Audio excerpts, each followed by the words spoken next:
ជំរាបសួរបងប្អូនទាំងអស់គ្នាថ្ងៃនេះខ្ញុំសូមបង្ហាញបងប្អូនអំពីរបៀបធ្វើក្តាមឆាខ្ទិះដែលមានរសជាតិប្រៃផ្អែមម្ហូបមួយមុខនេះមានរសជាតិឆ្ងាញ់មែនទែនបងប្អូនជាពិសេសបើសិនជាក្តាមរបស់យើងស្រស់ល្អសាច់ឡើងណែននោះកាន់តែឆ្ងាញ់ពេលដែលយើងយកទៅឆាជាមួយនឹងគ្រឿងមានរសជាតិប្រៃផ្អែមល្មមស្មើគ្នាហើយឈ្ងុយខ្ទិះដូងទៀតគឺកាន់តែពិសេសឥឡូវនេះដើម្បីដឹងច្បាស់អំពីវិធីធ្វើសូមតាមដានទស្សនាវីដេអូនេះទាំងអស់គ្នាដំបូងគ្រឿងដែលយើងត្រូវការគឺម្ទេសក្រៀមខ្ញុំនឹងយកវាមកត្រាំទឹកឲ្យរីកជាមុនសិនក្រោយពីត្រាំរីល្អហើយខ្ញុំយកវាទៅចិញ្ច្រាំឲ្យម៉ត់ប៉ុន្តែខ្ញុំសូមទោសបងប្អូនដោយសារត្រង់កន្លែងចិញ្ច្រាំម្ទេសហ្នឹងខ្ញុំអត់បានចាត់កាមេរ៉ាថតបន្ទាប់មកទៀតគ្រឿងដែលយើងត្រូវការគឺខ្ទឹមបារាំងចំនួន1មើមហើយក៏មានស្លឹកខ្ទឹមខ្លះៗដែរបងប្អូនអាចដាក់តិចឬក៏ច្រើនតាមដែលបងប្អូនចូលចិត្តប៉ុន្តែបើយើងដាក់ច្រើនពេកវាធ្វើឲ្យឆាចេញទឹកហើយក៏អត់សូវឆ្ងាញ់ដែរ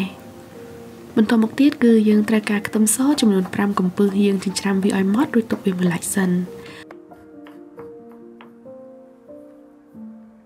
ហើយនេះគឺជាក្តាមសេះដែលខ្ញុំប្រើសម្រាប់យកមកធ្វើជាឆានៅក្នុងវីដេអូនេះខ្ញុំប្រើក្តាមចំនួន5ក្បាល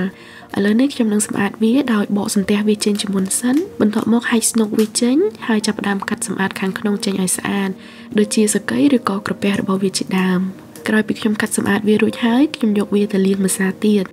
សម្រាប់ខ្លាញ់នៅក្នុងស្នូករបស់វាវិញគឺខ្ញុំឆ្កឹះវាដាក់នៅក្នុងចានមួយហើយស្នូកហ្នឹងក៏ខ្ញុំអត់យកទេដោយសារកុំឲ្យយើងពិបាកឆាឥឡូវនេះក្រោយពីរៀបចំគ្រឿងរួចរាល់អស់ហើយខ្ញុំដាក់ដាំខ្ទះមួយឲ្យក្តៅដោយដាក់ប្រេងឆា2ស្លាបព្រាបាយបន្ទាប់មកដាក់ខ្ទឹមសដែលខ្ញុំបានចិញ្ច្រាំបំបាញ់មិញលីងវាឲ្យឡើងឈ្ងុយនៅពេលដែលខ្ទឹមសឈ្ងុយហើយខ្ញុំក៏ដាក់ម្ទេសចិញ្ច្រាំចូលហើយបន្តឆាថែមទៀតឥឡូវនេះខ្ញុំដាក់គ្រឿងផ្សំរសជាតិដូចជាទឹកត្រី2ស្លាបព្រាបាយកន្លះរួចហើយដាក់ទឹកប្រេងខ្យង1ស្លាបព្រាបាយ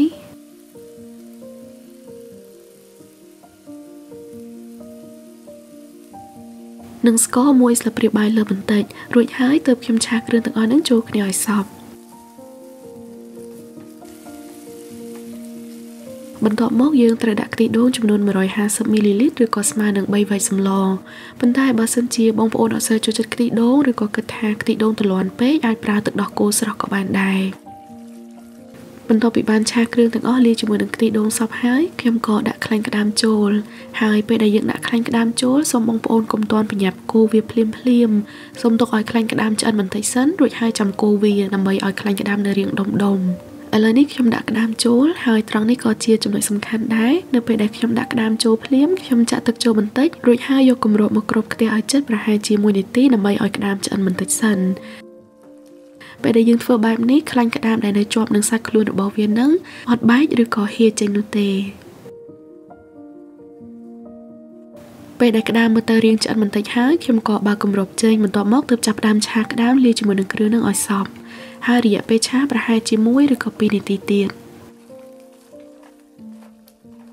ជាចុងក្រោយនៅពេលដែលយើងភ្លក់មើលរសជាតិគឺថាល្មមហើយចុងក្រោយយើងត្រូវដាក់ខ្ទិះដូងថែម50មីលីលីត្រទៀតឬក៏ស្មើនឹង1វែកសម្លទៀតបន្ទាប់មកសម្ដាក់ខ្ទឹមបារាំងហើយនិងស្លឹកខ្ទឹមចូលហើយឆាវាចូលគ្នាពី3ត្រឡប់ទៀតតែប៉ុណ្ណឹងគឺរួចជាស្រេចសម្រាប់បងប្អូនដែលចូលចិត្តខ្ទិះដូងអាចធ្វើវិធីនេះបានពីព្រោះកាលណាយើងដាក់ខ្ទិះដូងចូលចុងក្រោយម្ដងទៀតធ្វើឲ្យឆាក្តាមរបស់យើងកាន់តែមានក្លិនឈ្ងុយប៉ុន្តែបើសិនជាបងប្អូនអត់សូវចូលចិត្តខ្ទិះដូងទេមិនចាំបាច់ដាក់ម្ដងទៀតក៏បានដែរតែប៉ុណ្ណឹងគឺរួចជាស្រេចហើយបងប្អូនអរគុណច្រើនបងប្អូនទាំងអស់គ្នាដែលបានចំណាយពេលទស្សនាវីដេអូរបស់ខ្ញុំបើបងប្អូនមានសំណួរឬក៏យោបល់ណាមួយសូមសរសេរខមមិននៅខាងក្រោមនេះហើយសូមបងប្អូនជួយចុច like និង share វីដេអូរបស់ខ្ញុំផងអរគុណច្រើនសូមជួបគ្នានៅវីដេអូក្រោយទៀតជម្រាបលា